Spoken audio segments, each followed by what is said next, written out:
So, before I'm done, don't let me forget to release the details on my raffle and how you can enter the raffle for a $10 RP card. I will.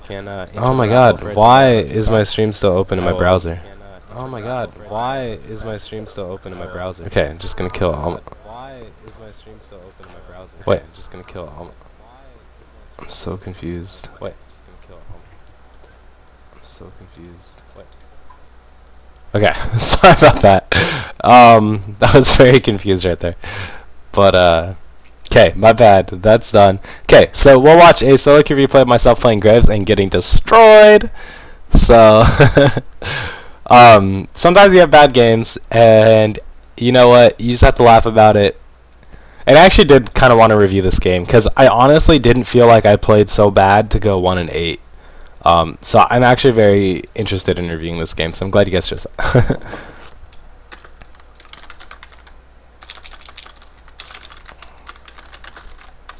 How do you spell reviewing? There we go.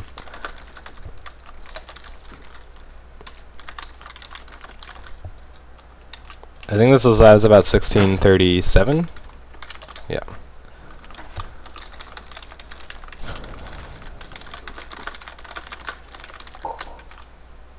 Okay. So getting it started on that.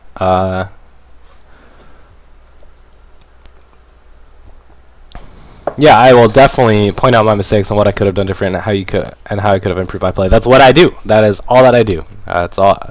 Whoever's replay I watch, that's all I focus on is their mistakes, the one they could have done differently. So, the stream starts now.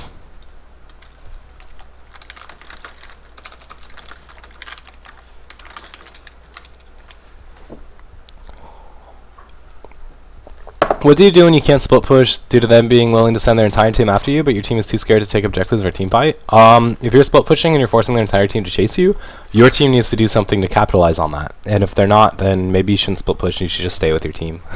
If they can't capitalize on the split push, don't split push. I mean, it's sad if they can't, but...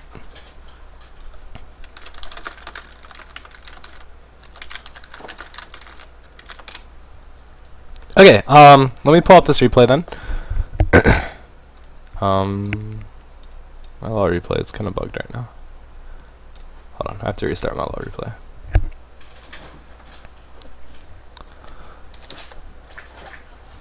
Why do I have two LoL recorders? Try the top one.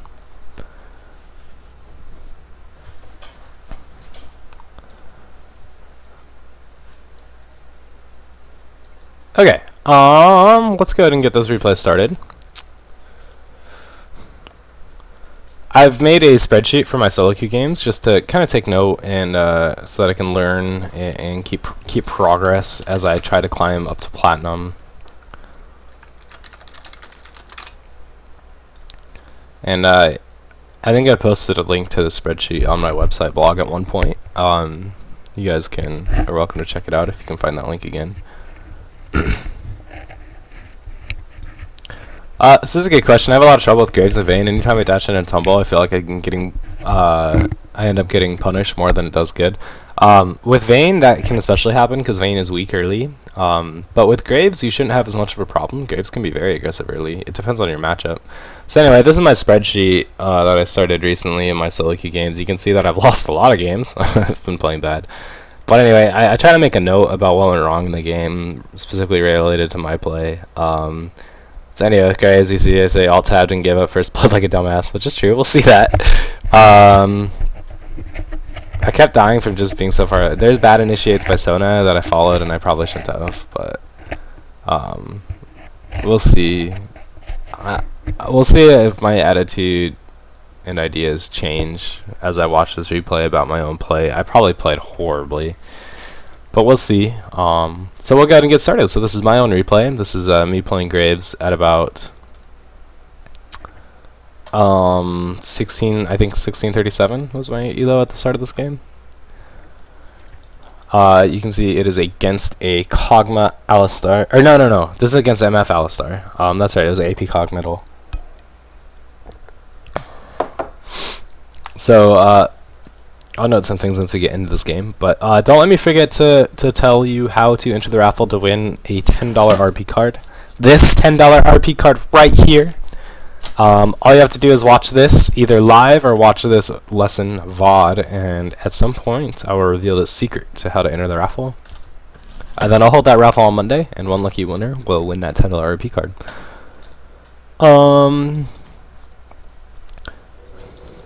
Alright, I don't know why my Windows bar is like not getting away at the bottom. That's kind of annoying. But I don't really know why that's happening or how to fix that.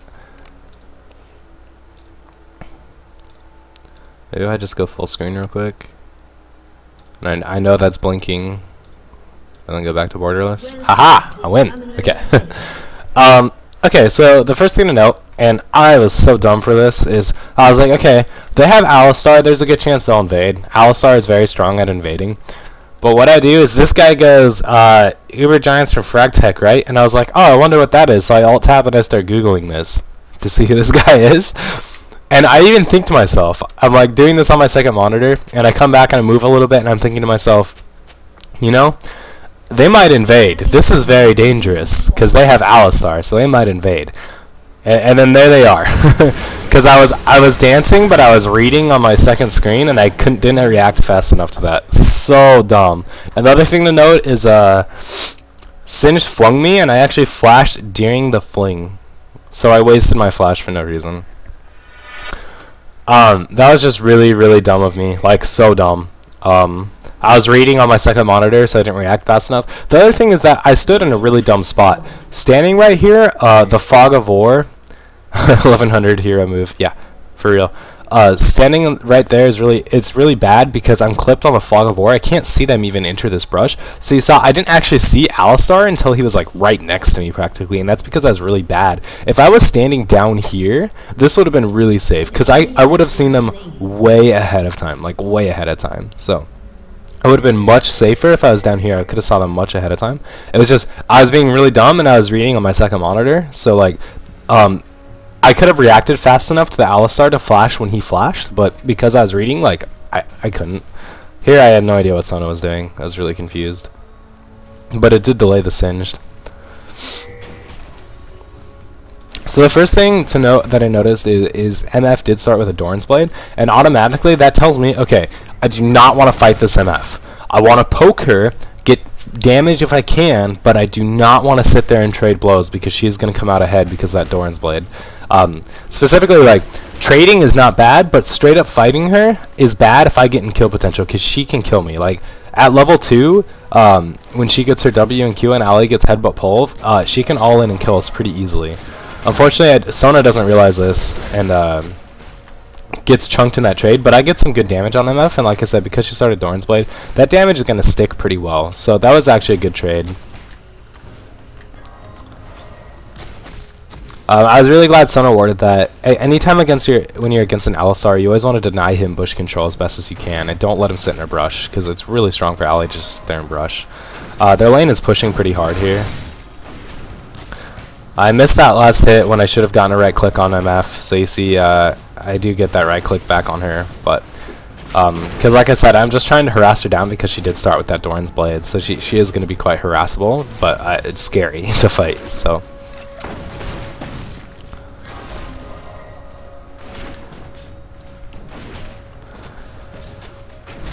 Overall, like, I'm CSing okay.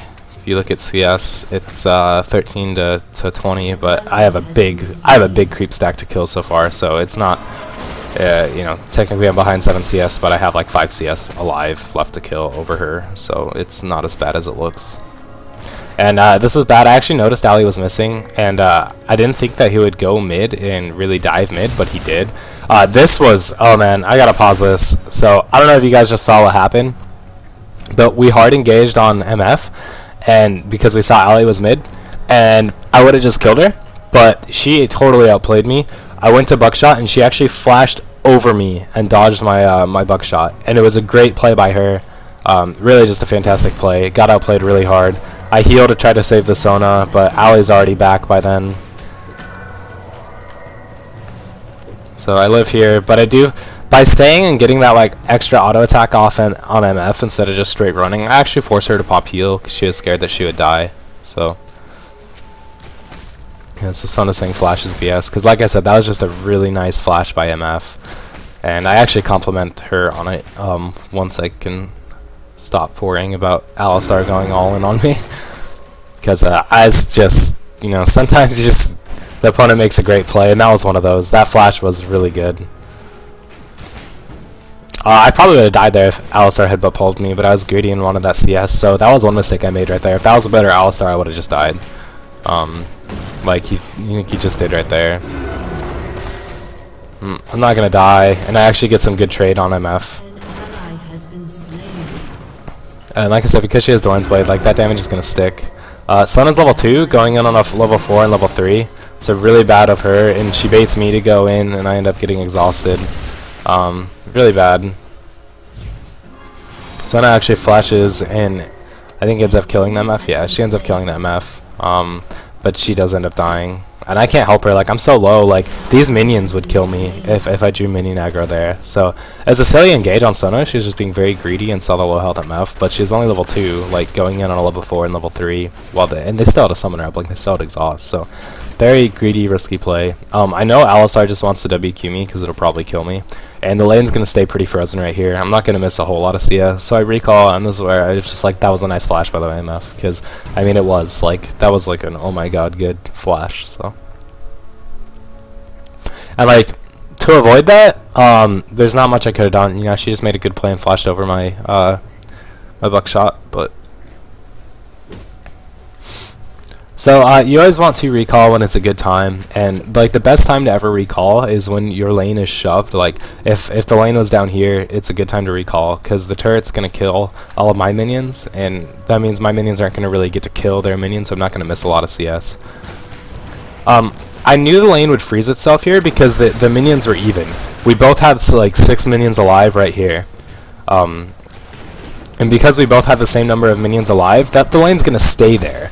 Unless, because I knew MF wasn't going to be there for a while, and I knew Ali was, he wasn't going to push. So that lane was going to stay frozen.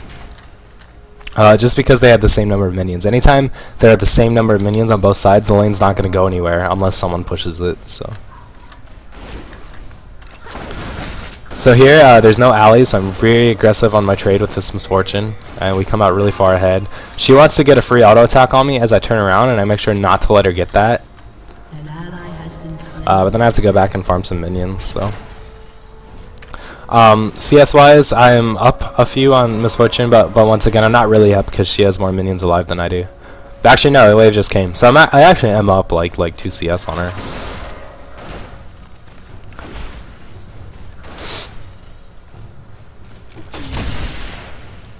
I don't know why I smoke screened that. I guess I was trying to push, but in retrospect, it only hit 2 creeps, so it didn't really matter, but.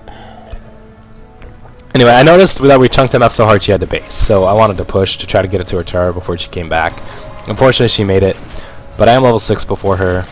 We don't have any wards, so I'm really scared of a gank right now. I'm like, shit, mid's missing, we don't have a ward in river up, and sure enough, Ali and Kog'Maw both come. And I realized that this was dangerous a little bit too late. I should have backed earlier. But I did realize, like, right before they came that I was like, oh shit, this is bad. Ali's missing, Cog's missing. At least they killed Sona and not me. So, that's, she even had a ward in her inventory and she didn't place it. So I'm gonna blame that one on her. So she died for her mistake. I'm okay with that. No, but I should have been able to stop that death from her, because I should have realized, like, hey, back, this is dangerous. So here I'm trading with MF because I don't want to let her get free damage. I made a big mistake right there. I actually canceled my auto attack right before I E'd. Here I see Sona coming in, and so I'm not afraid to just stand my ground. My heal was actually 1 second away.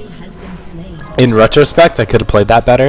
If I kited at the MF out for literally 1 second, my heal would have been up. Like if I just flashed to create distance or something back to the Sona, I could have lived and killed MF. But I didn't really care that she used flash to dive that because Sona picks up the kill anyway.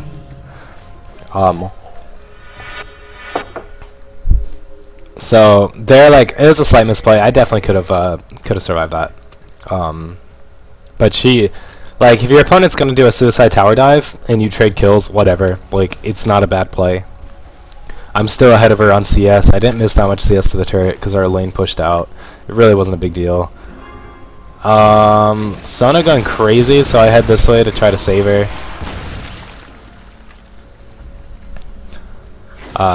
TF's here, so we decided to try to go on this Kog'Maw. There I make a mistake because my ult hits Ali.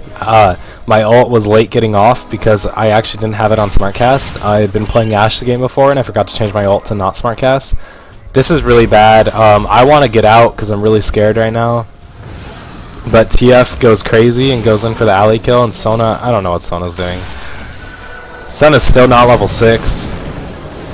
And Nocturne goes in and like we're split. I try to go save the TF, but you see he pulls a blue card, so he dies because he pulled a blue card. Kog'Maw's back. Knowing that, I could have flashed over the wall to kill Kog'Maw, but I end up just getting raped. I flash back and go to my team. I figure my chances are better with my team than running up, but that was false because, like I said, Sona's level 6, and we don't focus, and we get screwed in that fight. So that was a horrible fight for us. That was just just solo queue, people on different pages. TF pulling a blue card, which really, like, I went to go help the TF, assuming he could pull a gold card and we could just kill the MF. But since he pulled a blue card, MF was able to kill TF, and then Kog'Maw was still alive, and I thought Kog'Maw based. So in retrospect, one thing I could have done is I could have flashed over this wall and killed Kog'Maw. I would have 100% died doing that, but at least I would have killed Kog'Maw. The other thing is I should not have gone to my team here and tried to fight with them. I should have just left. I had a free out if I went up here, but I decided to stay with my team and try to help them, and that was a mistake. I should have just left. I should have just left long ago even. Like when TF ulted on this Alistar and we killed Alistar, I should have left because I knew that was bad. But then Nocturne ulted in, and I decided to fight. And Sona face checking this bush. One thing to note is this Sona is still not level 6, and like Sona level 6 is a big deal. And one thing to know with my Graves play is you can tell I'm bad with Graves mechanically. I cancel my auto attack animation a lot. Right there I cancel 2. I think in that engage there were 2 auto attacks I should have gone off, but I just canceled the animation early. And that's really bad when you're playing AD carry. You want to be very good with the animation, and you want to be able to, you want to have a really good feel for the animation and cancel it when you want, but always cancel it right after the auto attack actually gets off. And I don't have that with Graves. I haven't played him enough. I really don't like his animation. It's one of the reasons I don't. So that's a good question, IRC. When your team commits to a fight like that, where it could go either way, but you know it's a stupid fight, should you stay back and farm, leaving them to die, or go in and try to make something happen, and risk it going horribly wrong like that? That's a very good question, and in general, I think you should try to make the play and go in with your team, even if you know it's dumb. Because the thing is, like, trading, like, 4 kills for 2 kills is better than, I think it's better than trading 2 kills for 0 kills, honestly. That's just kind of my philosophy in the game. If you can trade 4 kills for 2 kills, I think in general that's better than trading 0 kills for 2 kills. So, just my personal philosophy. Some may disagree with it, and it's always situational, but that's my own opinion. We have no wards up, but Sona is at least finally level 6, but out of mana, so she is going to have to base.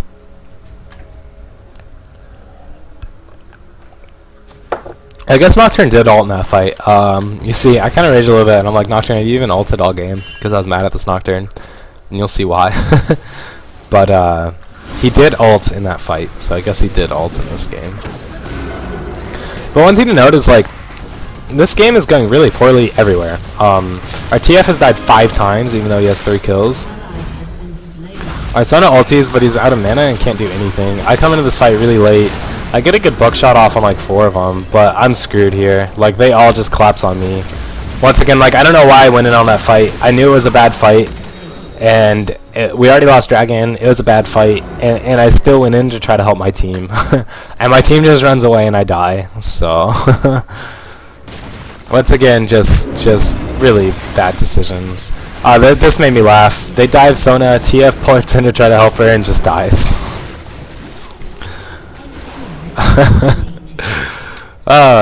This game was just one of those games. So anyway, I've died 4 times at this point. The first was totally 100% my bad. That first blood, where I was just being a dumbass. You know, that's totally my bad. What was second death? I died here and here in this fight, which I talked about. I died here in this fight, which I talked about. I just should have never gone in on that fight. I guess I thought that we could actually fight them, and we definitely couldn't. And I don't remember what my other death was. If someone actually could remind me. Oh, MF diving me. MS suiciding diving me. Which, you know, whatever. Like, if she wants to suicide tower dive, she suicide tower dives. I don't know if I could have done much. So, besides that first blood, all my deaths this fight have been just me following my team into bad fights. And that's something that you can't do. You have to just... you have to recognize, is this a fight we even have a chance of winning? And if so, and if you look how far ahead this MF is, she just wrecks us 2v1 long before Ali even comes out. This is where I get really pissed at Nocturne.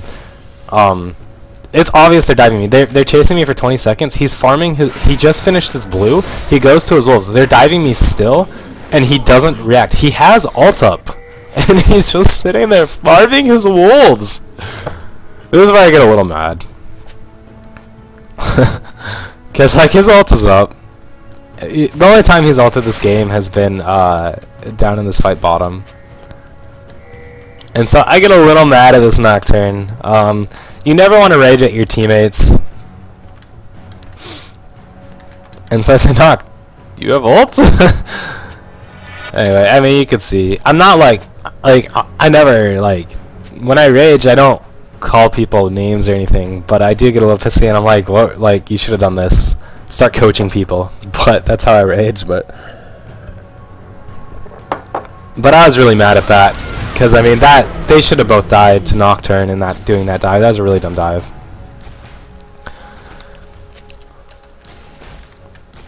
I mean, it's solo queue, like, solo queue is the most frustrating thing. I came off a bad loss. Yeah, Singe has been ganking lanes. He's doing really well for himself. I gave him that first blood. You know, so since I gave him that first blood, he's been having a really good game. But I mean, at this point, every lane lost. Like, the thing with our team, I just give him this turret because I can't defend it. The thing with this team that we were running, this Nocturne TF, is Olaf saying we fed like shit when he's died 4 times and has 50 CS down on his lane partner. The thing is, like, until that last dive, I was even with MF and farm at least, so I wasn't horribly far behind. There I get flash pulled. Just a mistake getting too close to Ali. I should never, you should always mind your distance against Alistar and be aware of the flash pull. That was totally my mistake there. That's totally my bad. You have to respect the flash pull difference. And honestly, I forgot MF was so far ahead that she had 10 kills. So that was my mistake. But I mean, at this point, like, we're so far behind. What can you do? But the thing, like, with our team, we went TF and Nocturne, and that should have such a. This is me still being pissy about Nocturne. He ulted once, remember, in that fight, and so. I normally don't rage in solo queue, but this is just a rough game, coming off a rough game, and I was on massive tilt. So.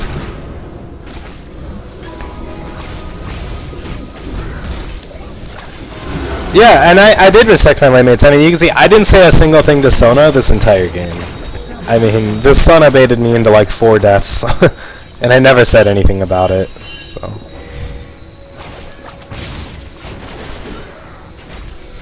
Okay, we do get the Singe at least. And here I just get wrecked by Kog'Maw because he comes in. I could have dodged that ulti. Big mistake by me. I could have dodged that ulti. Right there. I messed up. There's no reason for me to die. 100% could have dodged that Kog'Maw ulti, but I was just, at this point, I'm on tilt. I'm like, okay, I just want to kill this Kog'Maw. I don't even care if I died. I'm on 6. I'm worth like 5 gold. But actually, TF just gets 5 kills. It kind of breathes some hope into us, and we're like, hey, maybe we can actually come back from this. But anyway, the point I was trying to make about our team comp, with Nocturne and TF, they should be able to apply heavy pressure to lanes with ganking. And you know it's bad when you have that comp and your team never ganks. Like, I still want to point out, Nocturne's only ulted once, and that was in that fight down here. Oops, I accidentally paused it. TF, like, has never come bottom except when he insta-died on that turret, and stuff like that. I built the Vamp Scepter for sustain. I was going to go I-Edge. In general, I much prefer I-Edge over BT on AD carries. Yeah, he also had to kill the Riven. I prefer I-Edge on AD carries because you do a lot more damage, but I always pick up the BT for sustain. It's a very solid investment for only 450 gold.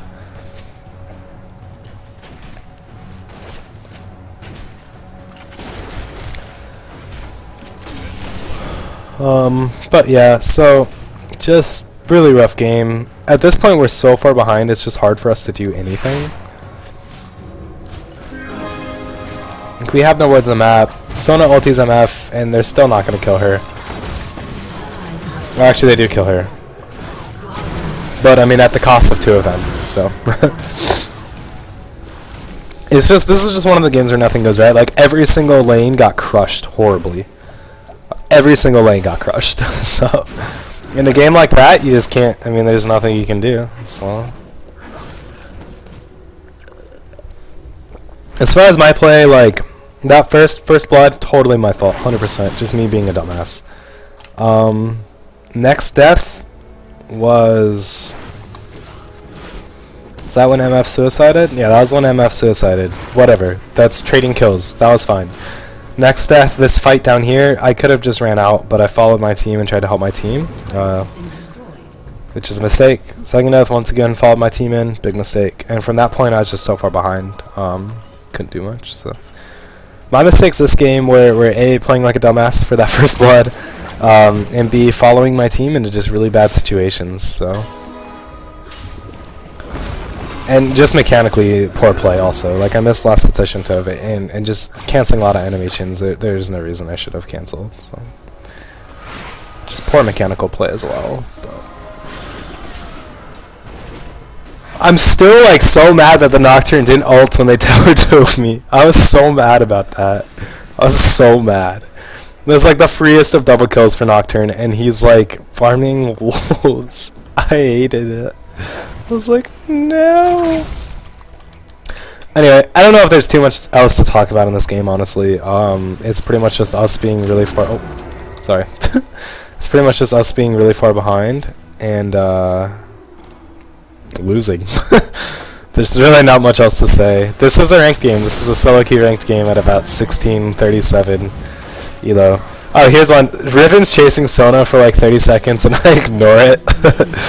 I could have maybe gone to her, like, Riven chased from up here, down here, onto the Sona, and Sona was pissed at me. But, like, I was like, I could go try to do something against this Riven with almost 200 CS, and probably die trying to save this Sona, because Riven just would have gone after me and killed me. Or I could get red buff. Scumbag Rocket yells at Nocturne for not helping, doesn't help. See, the difference is that Nocturne could have actually helped. And I'm a Graves with BF Sword against a Riven with 200 CS, that's level 16. And I don't think I could have done anything. I think Riven could have completely ignored me and killed Sona, or just turned and killed me. And I got red buff, so I actually did something, right? I got red buff. Look at this big red buff damage. See, look. We get a kill on MF because of my red buff. See? I'm making plays right there. Got that red buff, got a kill. Yeah, Nocturne did get wolves, but he didn't make a play with that wolves. There, I don't help Olaf because I think he's 100% dead. I was amazed he actually killed that Kog'Maw. But I could have gone in and suicided, but I chose not to. See, I learned my lesson too late. I've stopped going in when my teammates go in. But that lesson was learned too little too late. Anyway, like I said, there's not really anything to learn from this game at this point. It's, oh look, we're really far behind and we're losing. Riven just like insta-giving Sona. Sona amazed. It's like, so beast, so beast. Yeah, I mean, this is just a really rough game.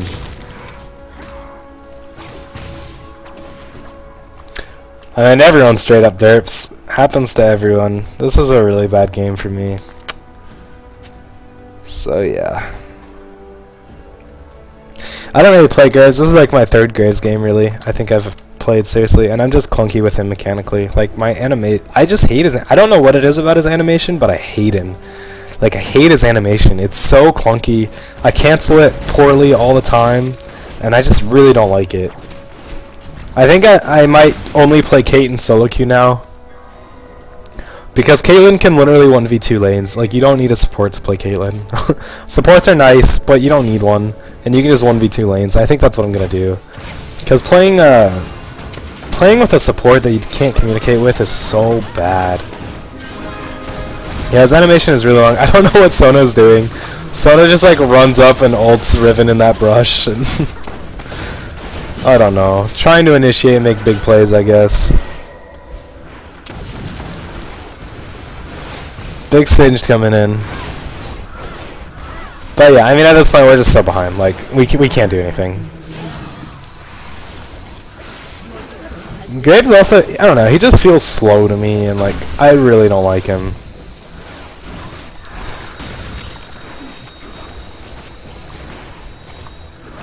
Yeah, this is game. I'm still voting no to surrender, because, I don't know, it's my last game of the night, and I don't want to go to bed, but... Anyway, that's game.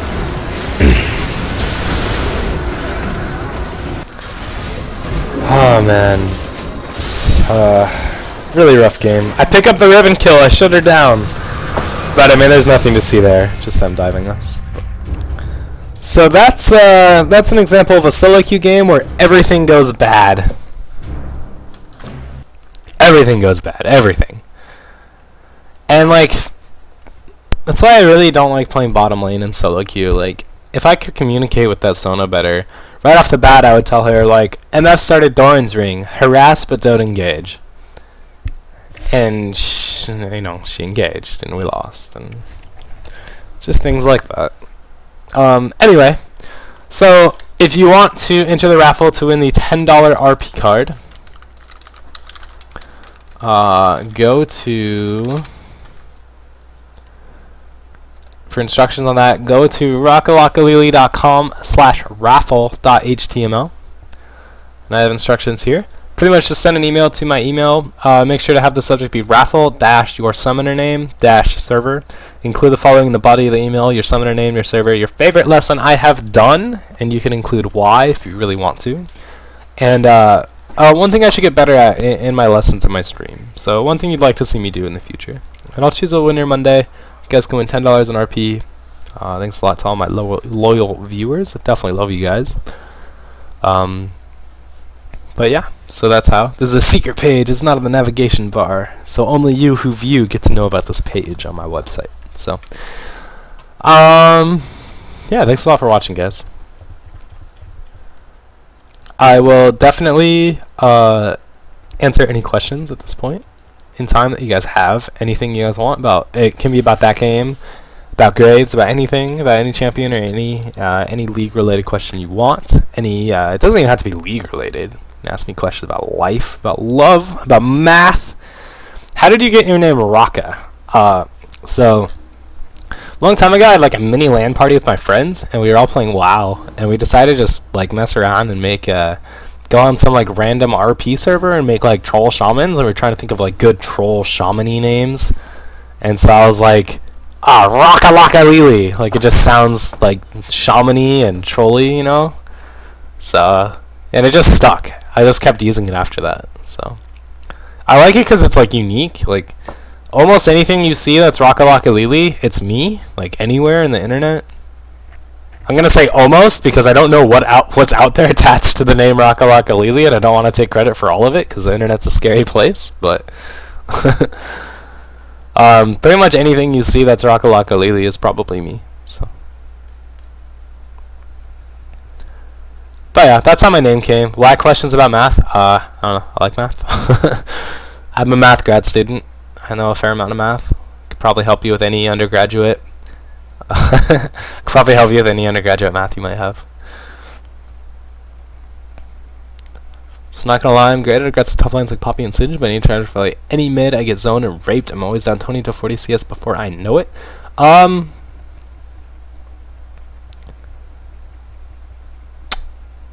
Really, what? I'm a math grad student. I'm studying math. If you're asking what my research area or focus is in terms of math, I'm not sure yet. Pure mathematics, not applied, but I'm not sure. Pretty much decided anything but real analysis. Anyway, okay, yeah, I'm just finishing my first year of grad school at a Group 1 private university, and I haven't picked a focus yet, but I've decided not real analysis. I'm looking at something to do with maybe algebra, possibly logic, possibly complex analysis, possibly combinatorics. I have no idea. And I need to decide soon, which is bad. But anyway, so mid lane, I've heard it's because I don't harass level 1 and 2. Well, that could easily... Are you getting zoned out just by the enemy mid laner, or is jungle coming into play? Because there are two different problems there. If you're getting zoned out just by the enemy mid laner, you can't give them free damage. The fastest way to get zoned out in any lane is to let the enemy get free damage on you. And see, watch yourself. Are you letting them right click you and you don't right click them back? You just gave them like 60 damage on you for no reason. Those add up.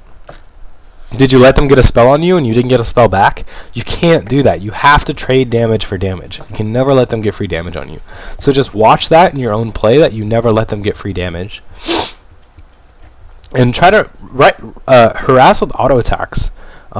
Like levels 1 to 2, your auto attacks do as much damage as spells. So when you see your opponent is going to go in for a last hit, they're going to be locked into that last hit, and you can just walk up and auto attack them for free. And so you can watch that and get a lot of free damage on them. So, but the fastest way to get zoned is to just give them free damage. So I haven't taken any differential geometry. I saw a little bit of it in my geometry and topology course last semester, but it was okay. Everyone else is probably like, "Oh my god, math nerds, run away!"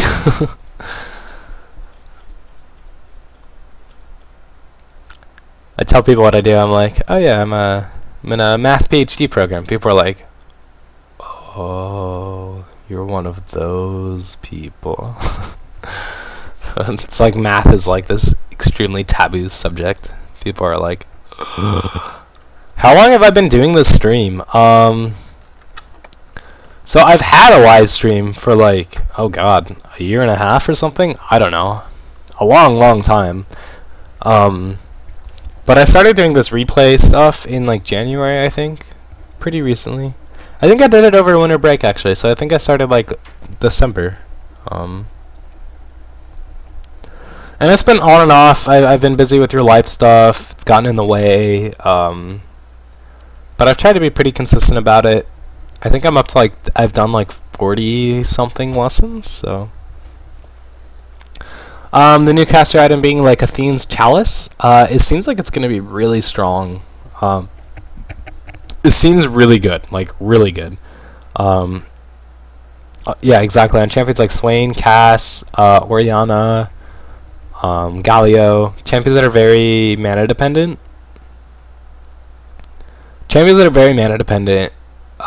It's gonna be amazing on. Like, it gives a lot of AP, tons of mana regen, MR. Like, I'm pretty sure it gives MR, right? Like, it just gives everything that you would ever want in an item as an AP mid. It's gonna be really good.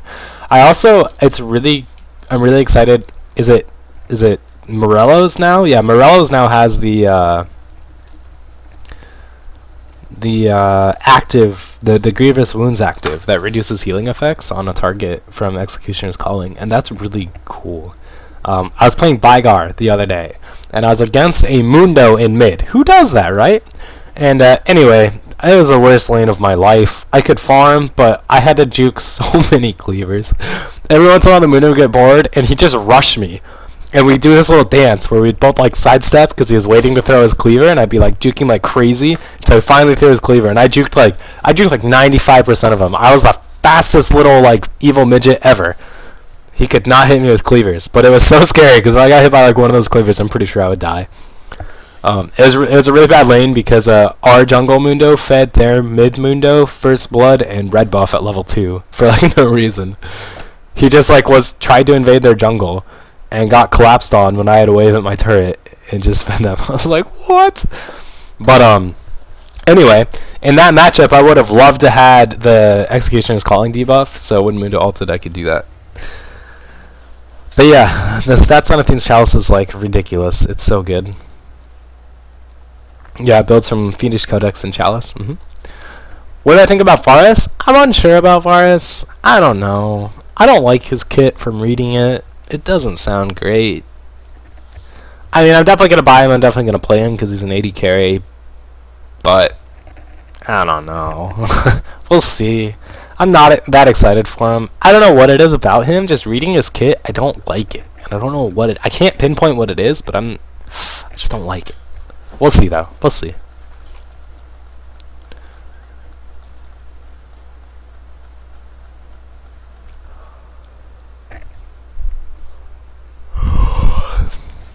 How do I feel about Hunting Guys? The changes that they're doing to it, or how it is currently? Or no, they're not changing it, right? They were going to change it, and then they reverted it or something?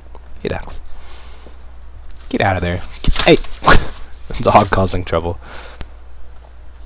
Haunted Guys is, I feel like it's a decent item and it's underrated. But the thing you have to remember about League of Legends items compared to say like Dota. So the thing with League of Legends items is that your big items are way more cost efficient than your little items. Like if you look at the AP that your needlessly large rod gives compared to the AP that Amplifying Tome gives, it's a better value in terms of AP to get the bigger item. And that's opposite of how items are balanced in like Dota. In Dota, smaller items are a bigger value. And in LoL, bigger items are a bigger value. So that's why in LoL, you'll pretty much always see people rush big items, apart from getting maybe a couple Dorans. And that's because Dorans are very cost efficient for being a small item. They have the cost efficiency of these big items, but they don't build into anything. And that's one subtle balance difference between like Dota and LoL is the way items are balanced. In LoL, big items are more efficient. In Dota, small items are more efficient. So that's why in LoL you'll see everyone will always rush big items, and I think that's why Haunting Guys is not used very much, because Death Cap or whatever item you're gonna get first is just so good. It's so cost efficient. It's so effective. It's so strong that you get punished by delaying it. Yeah, I do play Dota 2 and Han. I've played like 30 games of Han, I think. I never got too into it, but I mean, I have a Legacy account. I used to play it some. And I'm in the Dota 2 beta. I think I've played like 15 live matches and a bunch of bot matches, just practicing up. But I used to play Dota in like high school.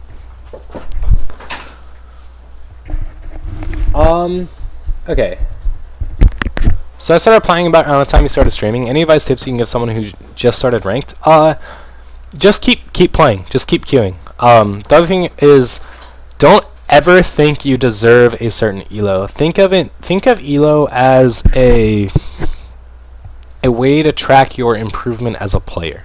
Whatever elo you get, don't think of it as a reflection of your potential as a League of Legends player. No, it's a reflection of where you stand now and your potential to get better. So when you start ranked and whatever elo you end up at, don't get discouraged. Don't think, oh, I'm this elo player. Think, okay, I have this much room to improve. And use elo as a way to track your improvement rather than a way to judge yourself and think of yourself. Because at the end of the day, solo queue elo, it doesn't mean a whole lot. I mean, it does in a way. Like, if you look at tournaments, the team with the higher average elo almost always wins. And so elo does mean stuff, but it's not the end all be all. I don't think it's as important as the LoL community seems to think it is.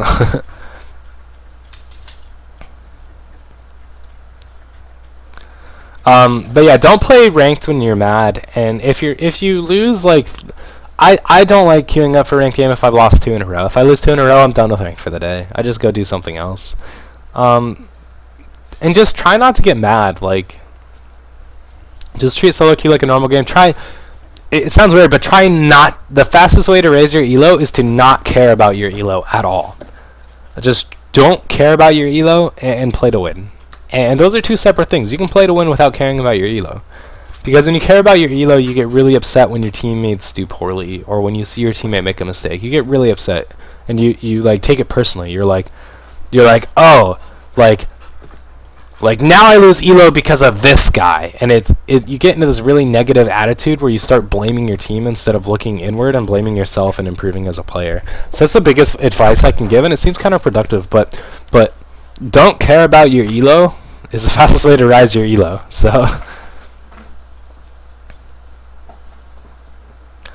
And the other big thing when you're starting ranked to realize is that there are games you cannot win, and it happens to everyone. Like that Graves game I showed you, even if I played perfectly, I don't think I would have won that game because every lane lost. Top got crushed, mid got crushed, jungle got crushed. Even if we won bottom lane, I don't even think we would have won that game. Like, there are some games you just can't win, and there are some games you can't lose.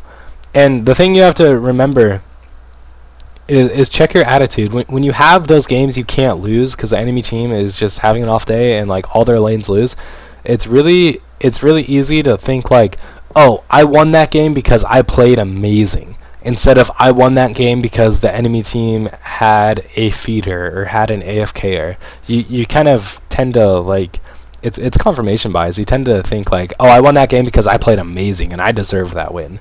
And then when you lose a game because like you had that feeder on your team, you're like, oh, I didn't deserve to lose that game.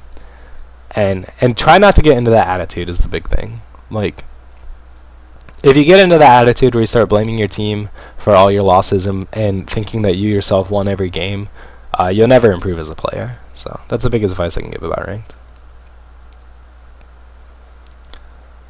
What do you do about chance to farm regardless if you're harassed, like Mord, Yorick, Nasus, etc.? Nasus is, you can definitely harass and bully out of lane. Yorick can farm forever. Mord, you can definitely bully out of lane early. You need strong jungle pressure against Mordekaiser. And Yorick, I mean, Yorick's a pick that wins lane. If you win lane against Yorick, that Yorick played horribly. You try to just farm along with them, and yeah, you just try to farm with them. If your harass really doesn't stick at all, just don't harass and just farm up. It's the biggest thing. So don't waste your time harassing someone if the harass doesn't stick.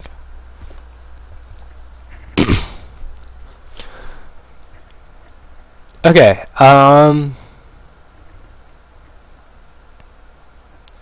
Any other questions?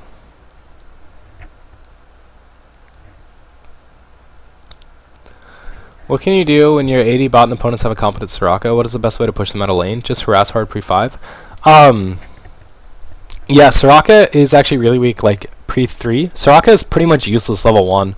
So if you have a strong AD carry at level 1, like a Graves or an MF or something, or an Ashe, you can be really aggressive level 1 against the Soraka. Especially depending on the elo you're at, a lot of people will start Doran's Blade with the Soraka, which is really risky. And if you're bottom against someone who starts Doran's Blade with a Soraka partner, if you're bottom with someone who starts Doran's Blade with the Soraka, you punish the hell out of them early before level 3. Because Soraka sustain sucks before 5. And it's decent at 3. But if you punish the hell out of them at like level 1 and 2 for that starting that Doran's Blade, and you get them low, like they can't sustain that up. So like normally if they start Doran's Blade, you have to be careful of fighting them because you can die because Doran's Blade makes them really strong. But a Soraka doesn't do anything, so you don't have to worry about it too much. No, double up's pretty random. It's one of the reasons I actually don't level it. I level W when I play MF because I don't like double up is kind of unreliable. I really like it because it resets your auto attack and I like it for that reason, but I don't like leveling it because the bounce is just unreliable. You just try to hit it when they're directly behind the target and hope it bounces to them. Sometimes it's really random. I don't know if there's an exact science to it. It never feels like it, but I don't know if it goes in a line exactly straight out to you and behind them, but I don't know. I've never felt like there was an exact science to it. I've given up figuring it out, and I just max W, and pretty much only use double up to reset my auto attack timer. MF's like my favorite champion. I actually have a pretty solid win rate right there. Yeah, I'm like 13-3 with her. She's definitely my favorite in my main, and I'm so excited because she's getting buffed in the patch. So.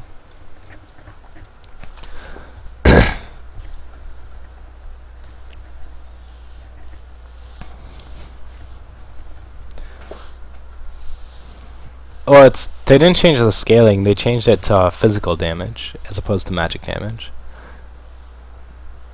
It's always been like they didn't change the scaling at all on her ult. They changed the damage type. It's changed from magic damage to physical damage. So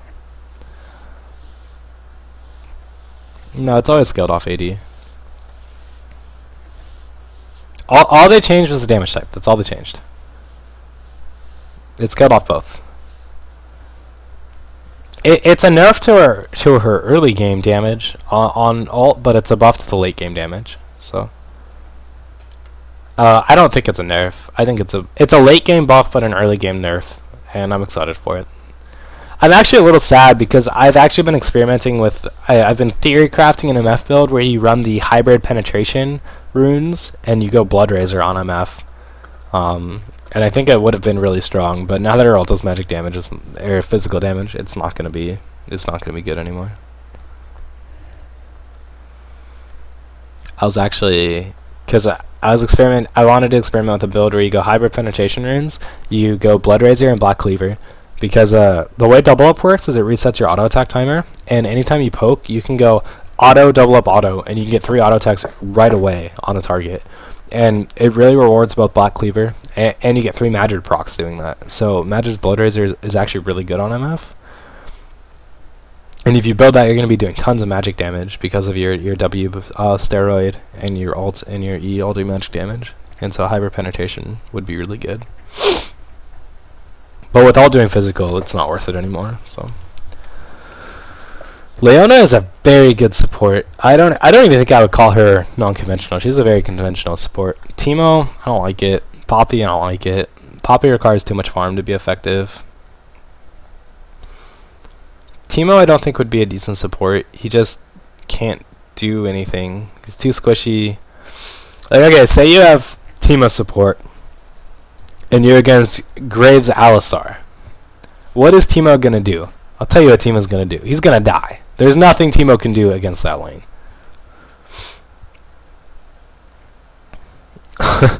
It's the same. It's the same thing. I have serious issues with support Ashe.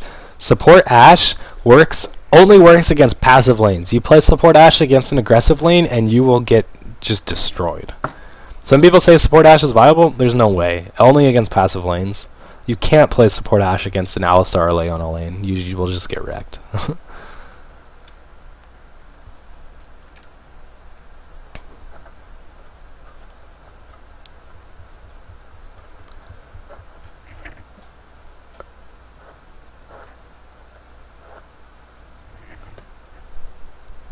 Yes, I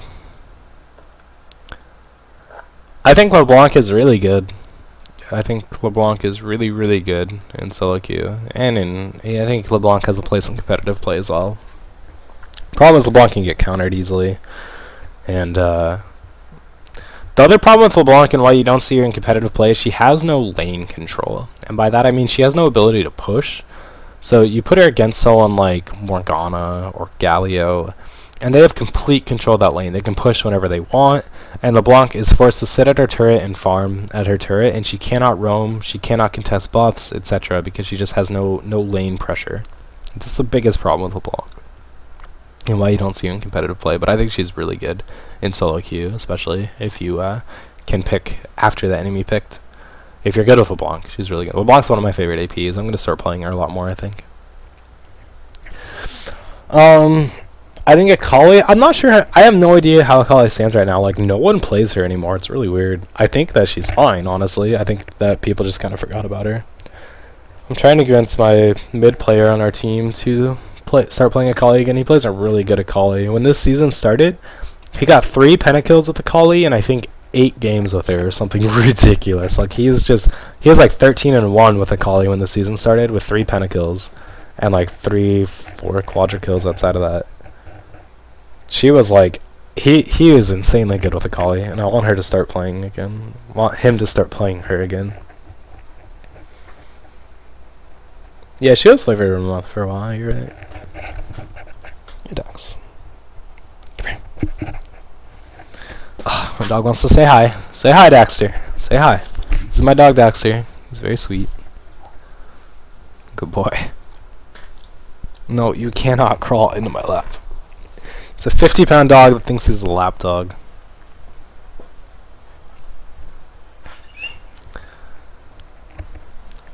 Yeah, there were a bunch of indirect nerfs to her, like big nerf on Gunblade. Like when the Gunblade nerf came, everyone stopped playing Akali, and I didn't think it was that big of a nerf on her, honestly. Especially like the classic Akali build that Westrise used to do, like way back in the day. He didn't even build Gunblade on her. He built like Rylai's first, and so like I'm pretty sure that you could still do that and be a very effective Akali. I don't know. I think in general the LoL community overreacts to nerfs a lot. I think Katarina is very strong if you're good with her, and the enemy team has. It doesn't even have to be no stuns. It can just be like a few ways to interrupt her. The problem with Katarina is that she's really bad in lane.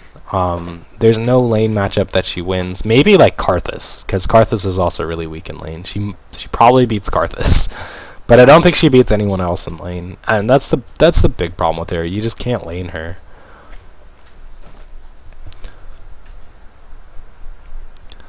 Yeah, I mean she has to roam, but you can't rely on roaming.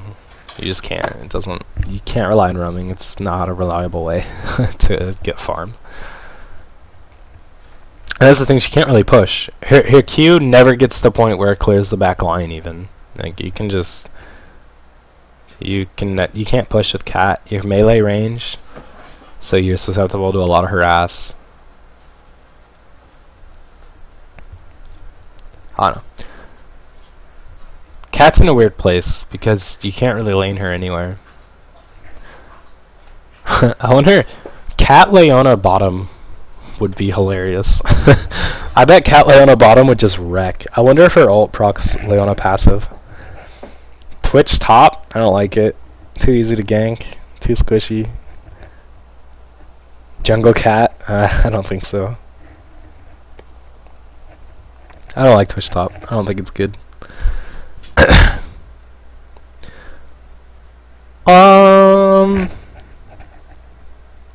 Okay, so I'm gonna have to call it pretty soon here. You guys can go ahead and ask like last minute questions here. Go for it.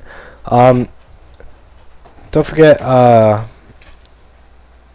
am raffling off a $10 RP card. If you're interested, go to rockalockalili.com/raffle.html. And I have instructions there. Pretty much you just send an email to my email with raffle, your summoner name, server. And in the body of the email, put your summoner name, your server, your favorite lesson that I have done, and tell me why if you want. And one thing I should get better at. So tell me what you'd like to see me do in the future. I do 1200 plus ELO games on Wednesdays, yes. I do low ELO games on Mondays, which I would still encourage you to check out. I think that there is still a lot of things you can learn. And I always do Q&A questions after my lessons, so I still do those on Mondays, so there's still definitely good stuff to learn.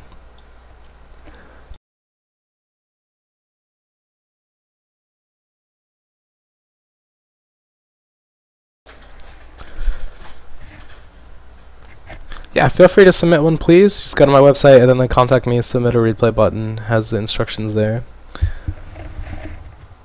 Okay, okay, last call on questions. I'm gonna go soon. My throat's definitely not feeling great. I think I overdid it a little.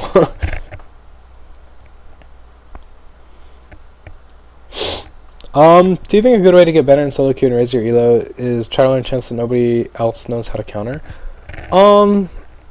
It can be. I think the best way is to just learn champ. Just get really good with champs. I think that can be really good if you play champs that people don't play often. If you get good with them, and as long as you understand why they don't get played often and are able to make up for that. Like Poppy doesn't get played often because